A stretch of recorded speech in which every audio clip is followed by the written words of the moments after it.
అమ్మోరు ఫిబ్రవరి 16 నుండి రాత్రి 7:30 మీ ఈటీవీలో.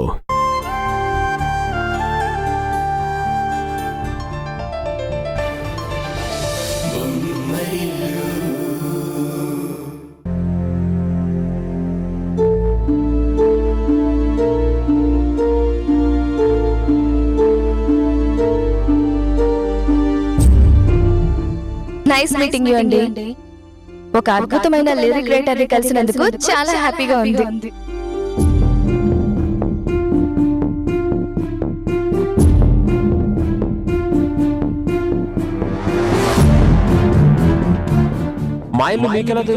పాటని మాటని వెతకడం ఈ పల్లవికి కష్టం కాదు.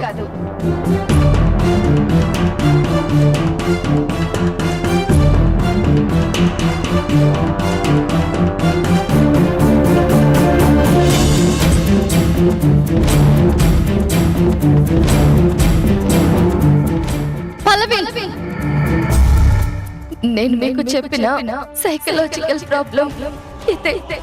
నా లవ్ బ్రేకప్ అయిన తర్వాత నుండి చాలా రోజులు నాకు నిద్ర పట్టేది కాదు. మనసుకి ఎక్కడ రిలాక్స్ గా ఉంటుందనిపిస్తుందో శరీరం అక్కడికి తీసుకెళ్తుంది. నేను కష్టాల్లో ఉంటే నువ్వు కిరణ్ ఎన్నోసార్లు సపోర్ట్ గా నిలబడ్డారు. నువ్వైతే ఒక అక్కల బాధలో ధైర్యం చెప్పావు. ఇది మీ రుణం తీర్చుకునే అవకాశం అనుకుంటాను. కిరణ్ అభిమానిగా అతని కెరీర్ ని నేను మారుస్తాను. మీ మూడ్ మార్చే పార్టీ అరేంజ్ చేశాను. ఇన్వైట్ చేయడానికి వచ్చాను. సారీ పవన్. పర్లేదండి, పార్టీ అంటే నైట్ అంతా అక్కడే ఉండిపోరు కదా, 2-3 గంటలు ఎంజాయ్ చేసి వచ్చేస్తారు, అంతే కదా.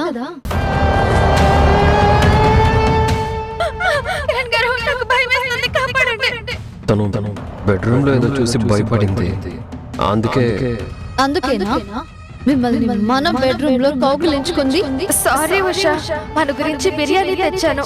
నువ్వు లేవని మేమిద్దరం కలిసి తింటుంటే అనుకోకుండా గ్రేవీ మీద పడింది. నేను డ్రెస్ మార్చుకుందాం అనుకుంటే కిరణ్ గారే నీ శారీ వేసుకోమన్నారు. సంగీతాన్ని అంతలా ఇష్టపడ్డాను కాబట్టి పాటకి అంతలా దగ్గరయ్యాను.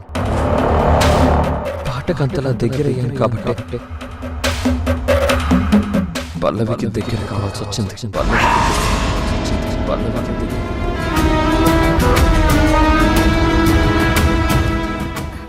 పల్లవి ఇలా కొంచెం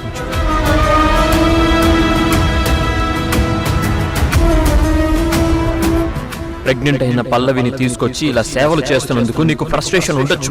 దయచేసి ఇలాంటి పని ఇంకెప్పుడు చెయ్యొద్దు.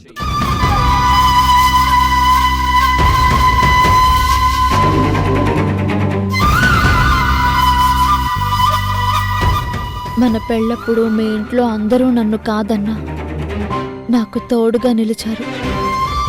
నా మీద ఎన్ని నిందలు పడ్డా నన్ను నమ్మి నా కోసం మీ కన్న వాళ్ళని వదిలి నాతో బయటికి నడిచారు.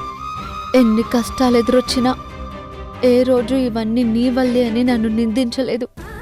మీ మీద ఇంత కృతజ్ఞత ఉంది కాబట్టే మీరు తప్పు చేశారని తెలిసినా ఆ బాధని గుండెల్లో దాచుకున్నానే తప్ప మిమ్మల్ని ఎందుకు ఇలా చేశారండి అని ఒక్క మాట అనలేదు. మీ వల్ల తల్లి కాబోతున్న రాక్షసి లాంటి పల్లవిని ఇంటికి తీసుకొచ్చిన మౌనంగా భరించానే తప్ప ఎందుకు ఇలా చేస్తున్నారని ఎదురు చెప్పలేదు. కేవలం వారసుడి కోసమే పల్లవిని ఇంటికి తీసుకొచ్చానని చెప్పిన మీరు చివరికి ఆమె మెడలో తాళి కడతాను అన్నా నేను తల వంచుకొని అంగీకరించాను. ఇవన్నీ చేస్తుంది నా ఇష్టంతో కాదండి, మీ మీద ఇష్టంతో.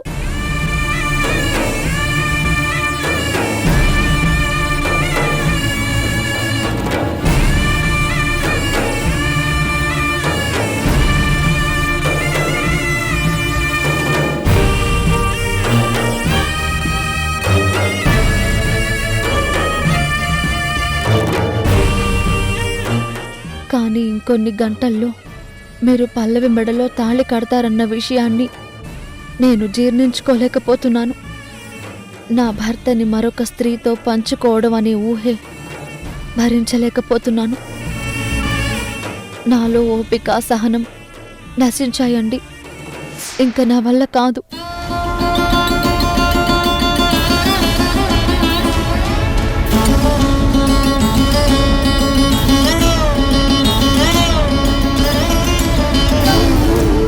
జరుగుతున్న పరిస్థితులకు నేను మనిషిలా చనిపోతున్నా.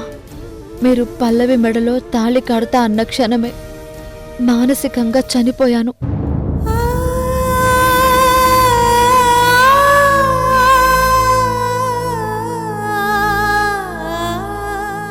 మీరు నాకు కాకుండా మరొకరికి కూడా భర్త అనే నిజాన్ని భరిస్తూ బతకడం కంటే ఆ ఘోరాన్ని చూడకముందే నేను ప్రాణాలు వదిలేయడం నాకు సంతోషాన్నిస్తుంది.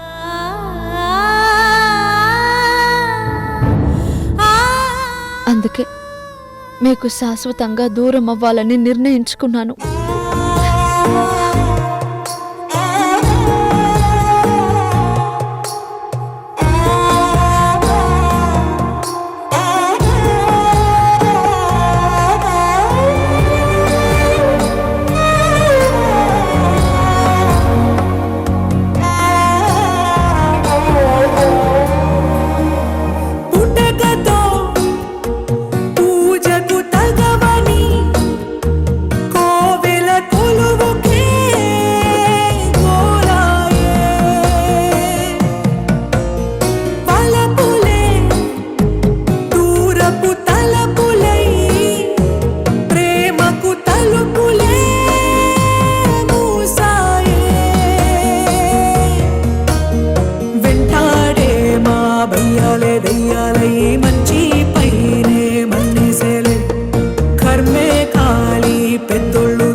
జన్మంటూ ఉంటే